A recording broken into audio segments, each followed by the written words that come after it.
check this out. ARM, Qualcomm, they are in a legal battle now. As we've covered on this podcast, and I'm currently in the market for one. I'm waiting for Acer to put out their Snapdragon X Elite. I think I'm going to buy a Acer laptop with the Snapdragon X Elite CPU. So this is a big deal. Apple, as we all know, basically have the flagship CPU when it comes to computing, right? They have the Mac. I think we're on M4 now, although no MacBooks have an M4 chip in it. They just released an iPad with the M4 chip, but the upcoming MacBooks are going to include the Apple M4 chip. The M4 chip is a phenomenal CPU, very, very powerful. The most powerful CPU that we have to date in production hardware. And the Windows laptops, and not only do they get phenomenal performance, they also get really, really good battery life. So before last month, when these new Qualcomm Snapdragon X Elite CPUs were released, us Windows users were stuck with your choice of either an AMD CPU or an Intel CPU. Now, I've stopped buying Intel CPU products just because they're overhyped, and the last few I've had overheated really bad. So a few years ago, I switched to nothing but AMD. I always buy AMD, laptops, computers, their CPUs, right? Now, Qualcomm has predominantly made CPUs for phones, for mobile devices. They attempted to make a computer CPU a couple years ago with the 8CX, and it got launched with so-so fanfare, right? The reviews weren't that great, but this year is different. This year, Qualcomm came out with their new Snapdragon X Elite series, which is on par with Apple's CPU. It blew away the competition from AMD, from Intel, and Qualcomm beat them to the punch. Now, it's right up there with Apple's M3 and M4 chip as far as performance and battery life. I've watched some reviews where people get 2 days battery life out of this thing, 19 hours of battery life, 20 hours of battery life, which is mind-blowing.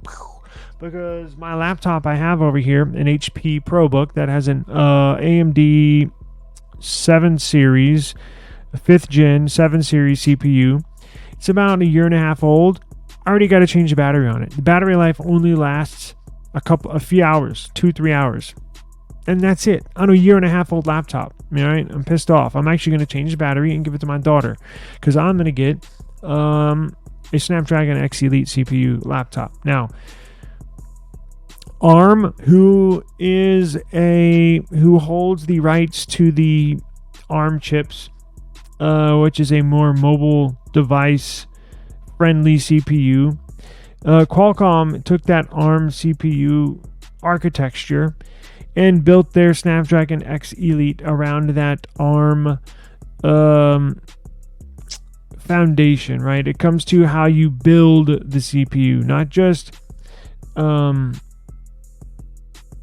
it's not just how you design it, R&D, meaning the performance, the statistics, how many volts it's getting, all that stuff. This refers to the physical build, the physical look, the physical hardware of the CPU is where ARM steps in. Now, ARM is saying, wait a second, y'all can't be selling these Snapdragon X Elite products. ARM is trying to eliminate Qualcomm from the Windows market. This is a Qualcomm, when they put out this new X Elite CPU a couple weeks ago, it blew everybody's mind. It came out of left field, and they just put on blast everybody that produces Windows CPUs, right? NVIDIA, MediaTek, AMD, Intel, just blew everybody out of the water. This is like a earth-shattering watershed moment for Windows CPUs. Is this Snapdragon X Elite? Everybody's raving about it. It's just a phenomenal CPU, right? It's ungodly powerful, and the battery life lasts long, which it should, right? We're in 2024. Our batteries in our laptops should not be dying after 2 to 3 hours of use. I'm sorry, it just should not. So here's the deal. Now we have a legal issue. ARM, who owns the ARM patent on these ARM-based CPUs. So ARM is trying to eliminate Qualcomm from selling their CPUs inside of a Windows laptop. ARM basically wants to nudge Qualcomm out of the way and put their foot in the door, is what's really going on. Rumors suggest that NVIDIA, MediaTek, and AMD may enter the Windows ecosystem soon with their own ARM chips. ARM claims that Qualcomm doesn't have a license for custom ARM CPUs, creating a legal battle between the two companies. So what does ARM want? So Qualcomm Snapdragon X Elite series are launching in a week, meaning they've launched them and you can look at all the promo stuff, all the stuff on the websites, but actually walk in a store and buy one is still about a week away, right? It's kind of like a phone when they launch Samsung, when they launch the Samsung Galaxy S24 or whatever S series device, flagship device, they'll launch it and announce it, right? But it still takes a few weeks before you can actually go into a store and physically buy one. ARM is trying to get these off the shelves before next week, before you can even walk into a store and buy one. There's so if you're unaware, Apple uses ARM chips in Macs and MacBooks, right? They're basically the flagship standard when it comes to desktop and or laptop CPUs. Well, mainly laptop, because you can get some big hefty ones when it comes to these big gaming PCs, but we're not talking about that. We're talking about mobility. We're talking about MacBooks, laptops. Apple's M4 chip, Apple's M series CPUs are actually ARM based. Now,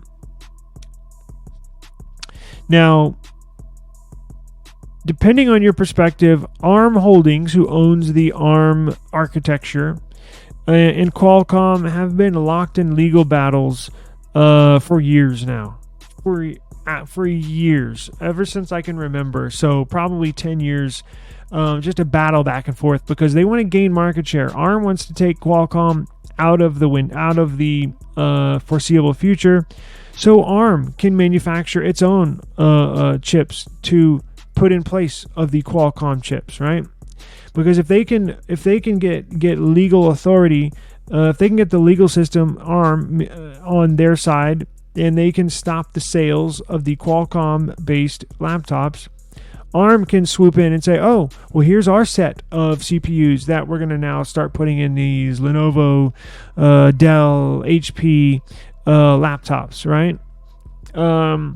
ARM's lawsuit against Qualcomm and Nubia.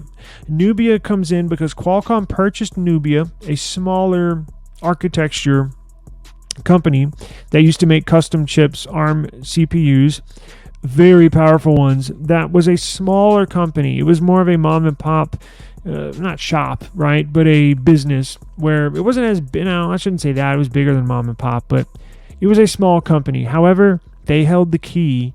They had this secret sauce. Once Qualcomm purchased Nubia about a year ago, they took Nubia's technology, plugged them in to the ARM architecture, ARM design, and that's what now we get with the Snapdragon X Elite CPUs. Now, it says ARM's lawsuit against Qualcomm and Nubia seeks to protect the ARM ecosystem and its partners that rely on ARM's intellectual property and innovative designs, therefore enforcing Qualcomm's contractual obligations to protect Nubia's designs, which are based on ARM technologies and are not being used for longer. An ARM spokesman said in a statement to Reuters. So ARM wants to disrupt everything with Snapdragon and its X Elite series CPUs. So Qualcomm laid the foundation for Windows on ARM platforms, right? a platform that was announced at the end of 2016. It has since expanded its ecosystem. Many of the applications that we use on our Windows laptops, like Chrome and Slack, and other many native apps, would not even exist without Snapdragon and or ARM CPUs, because some of these applications are built around what types of CPUs that will be powering it, right? You can't use an Android app on an iPhone with an Apple Bionic chip in there, right? You have to code it, you have to change the kernels. There's a bunch of coding that has to be changed up, right? ARM is demanding that Qualcomm be taken out of the market so that they can go into the market with their own Cortex designs. Cortex is a certain type of ARM architecture, is a certain type of ARM CPU. The Cortex, like when you look at these Android phones with the Snapdragon 8S, with the Snapdragon 8S Gen 3, you'll see in the specs, it'll say with a Cortex A72, and it'll have a 8-core CPU. Those cores are going to be Cortex. So it's A72, A52, stuff like that, right? I don't know, we're kind of getting nerdy, but hang on, this is very important, and it could affect your next PC. So perhaps a company like MediaTek will use ARM's own Cortex cores. Of course, it makes more money for ARM. So ARM wants to butt, again, Qualcomm out of the industry when it comes to PCs. So MediaTek and other companies can license and make and produce their own CPUs and put them in laptops. See, there's billions and billions of dollars behind each one of these decisions. Billions and billions of dollars. Plus, jobs are on the line. I'm sure the CEO of Qualcomm, the CEO of ARM, all these people and their jobs and billions of dollars are on the line. It comes down to licensing. If Qualcomm has the rights to continue to manufacture and power these laptops. Essentially, ARM is saying that Qualcomm does not have a license to manufacture ARM chips. And Qualcomm is saying that it does. See the problem? It's like he said, she said, but with nerds involved. There are two types of ARM licenses, right? So when ARM, the maker of the owner of this patent, the owner of ARM, meaning the owner of a certain design of a CPU, has two types of licenses that they will give to you. If I, eSIM Studios, want to start manufacturing CPUs, if I want to use an ARM-based chip, which is very powerful and great battery life, sounds like a no-brainer, doesn't it? I would go to ARM and say, hey, I need one of your licenses. I'm going to start producing and manufacturing my own eSIM Studios branded CPU. Well, I would need a license, right? So one of the licenses is for using the Cortex cores, which ARM develops as essentially off-the-shelf parts, which is known for being in all the Android flagship, well, not even flagship, but basically all Snapdragon phones have Cortex-based CPUs. I mean, again, 8-core, 9-core, octa-core, deca-core. All those cores, those individual cores, are Cortex cores, A72, A52, which is essentially you buy it already manufactured, and then you kind of spec it out behind the scenes with software and voltage and stuff like that. The other type of licenses is that they will let me build anything I want, as long as when it comes to ARM based, they'll let me build anything I want as long as it complies with the ARM instruction set. Meaning, you can so there's two licenses. You can either buy it from us, manufacture it, or put together, right, and we'll give it to you, or you can build it yourself, but you have to follow these instructions. Those are the two types of licenses, right? So both Apple and Qualcomm have adopted the latter. So they're not purchasing them already pre-built, like a pre-roll, right? It's like you either buy buy it pre-rolled, or you can roll it yourself. So Apple and Qualcomm have already adopted the way they manufacture it is they build it themselves. They just have to go buy a specific instruction sheet with how they build it. ARM has always been open about its preference for companies that use Cortex cores. So ARM prefers you buy it pre-built. But they don't have to. So custom chips mean that companies like Qualcomm can make better ARM chips than ARM can, right? So they have, they pour more money into it and they spend more time in research and development. Apple's basically done that. Apple's made the very best, and y'all know how much I love to troll Apple, but I will give them props when props are due, and this is certainly at one point, right?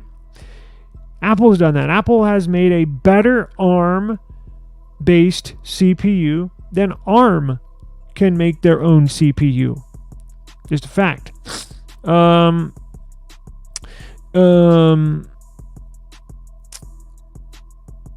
the old Apple excuse is that it was always important to optimize the entire stack from hardware to software no longer applies.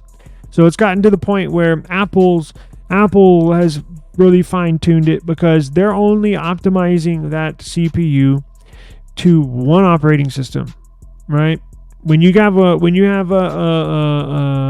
CPU for another operating system like Android, you have all these manufacturers making different types or different forks of that operating system, right? So you got One UI from Samsung. You got, not Pixel anymore, but you used to have the Nexus ASOP. You got OnePlus with their Oxygen OS. You have Nothing with their Nothing OS, right? All those have to be fine-tuned just to the CPU, right? Let's move over to Windows. You have a HP laptop, right? It has their own little HP Windows version. Acer has their own little Windows version. So all those little things put together, that's why Apple has really, really, really fine-tuned that that M series CPU for their MacBook. Same thing with their Bionic chip with the iPhone. That's why it's so powerful every single year, is that they just got to fine-tune it just for one operating system. Let's see. What else we got? So Qualcomm acquired a company, speaking of Nuvia, for this purpose, right? Nuvia found a way to fine-tune. There's something they did, and obviously they're not telling anybody because why would they give away their secret sauce?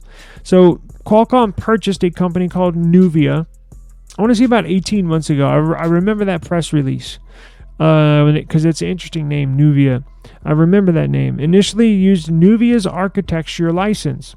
So remember, you have to get a license from ARM to build these chips or build around them, right? So Nuvia had a license from ARM. So Qualcomm acquired Nuvia, and Qualcomm used Nuvia's licensing. Now, that may be one reason why they purchased Nuvia, is so they can use its license for building out these ARM chips. ARM is arguing that Nuvia's license ended when Qualcomm purchased them, right? So ARM's saying, no, that license ended when Qualcomm bought y'all out. I'm sure it's in the fine print. You know, these billion-dollar deals probably have hundreds of pages of terms of services and all sorts of crap, right? If this holds up in court, if ARM's claims holds up in court, they would have to negotiate a new agreement to use the ARM architecture, right? ARM is asking Qualcomm to stop shipping all products that use the ARM-based technology. So that includes the Snapdragon X Elite CPUs. ARM is asking a judge to physically stop Qualcomm from shipping and selling these laptops with these ARM Snapdragon X Elite CPUs in them. Now, as I wrote in here, to be honest, these things usually are not that cut and dry. There's no way the products will be delayed from hitting stores. In fact, they're probably most of the retail outlets, not only physical outlets, retail stores, but because you can go into the Microsoft has physical stores, they're selling them in the Microsoft Surface laptops. I guarantee you they already have them in stock. They're just waiting to put them on the shelf for sale. Lawsuits like this usually end with one company giving in to the other, and a lot of money is exchanged. So Snapdragon Acer also plans to release a product in mid-July. That's the one I am waiting on. But depending on all the other Snapdragon X Elite computers, you can buy them right now, and they'll ship them, I think, next week. The Acer one I wanted is not going to be available until mid-July. So depending on the outcome of this, I may or may not be able to get it. But like I said, usually they'll just negotiate. It's rare, although it does happen. Y'all remember Apple stopped selling the, what was it, the watch? I believe it was the Apple Watch here in the United States over some patent agreement that ran out. Do y'all remember that? I should have the details, but I just remember that right now. So sometimes it'll end in a company not being able to sell its products, i.e., for example, Apple being one with the watch. There was a patent dispute in the Apple Watch, and Apple was not allowed to sell that watch in the United States for, I think it was like a few months. And I don't know the outcome. Maybe that's up, but probably the outcome of this was that Qualcomm is probably going to have to renegotiate a deal with ARM, because if they just blow it off, if Qualcomm says, kick rocks, go away, ARM will escalate this to higher courts, right? And technically, their license will run out, or if it hasn't already run out, eventually, yes, the government could force Qualcomm and all Snapdragon X Elite laptops, a ban on them, right? Not to be sold here. And each country can have their own ruling. So they could not be sold in America at some point, but still be sold in Europe or in Southeast Asia, in Thailand, right? Or in Japan. So each country has to have their own ruling on this. But usually I think the outcome is that because at some point Qualcomm is going to have to renegotiate their terms anyways, because these contracts, these licensing agreements aren't lifetime deals. They're 5, 7, 10-year deals, and then when those are up, time to renegotiate and start a whole new deal. So I think they'll just renegotiate a deal, and I think you should be able to purchase these in stores, but never say never. We don't know where this is going to go, but that's usually how things end. Now, I'm definitely going to pay attention to this story and present it to you if I see anything change. Again, it affects me directly because I'm looking to buy one of these. So, and you will too. If you're in the market for a new PC, you're going to want a PC with the Snapdragon X Elite CPU in it. It's an absolute no-brainer. It's a watershed moment. It's a breakthrough moment in the nerd world, in the CPU world. That Qualcomm is able to get this much performance out of the CPUs, as well as battery life. Remember, we're talking about up to 2 days of battery life without one single charge. With a single charge, you should get to almost 2 days usage out of it, which is unheard of because, again, my laptop dies in just a couple hours. So I'll keep everybody up to date with this, and I'm going to get out of here. But thank you for joining me. This is the eSIM Studios live stream podcast, episode number 117. Hit me up on all these social media. We're on Twitter. We're on Instagram. Subscribe to the channel where we live stream every single day. Get all your tech news here. And we also got some videos that I'm going to upload as well. And we don't just do live streaming. We also upload pre-recorded content as well. So I have some case reviews and also some phone comparisons. I'm doing camera comparisons between all these devices I have here. So in the middle of editing that as well, that video. So be on the lookout. eSIM Studios, same time, same place tomorrow. Thank you. Take care.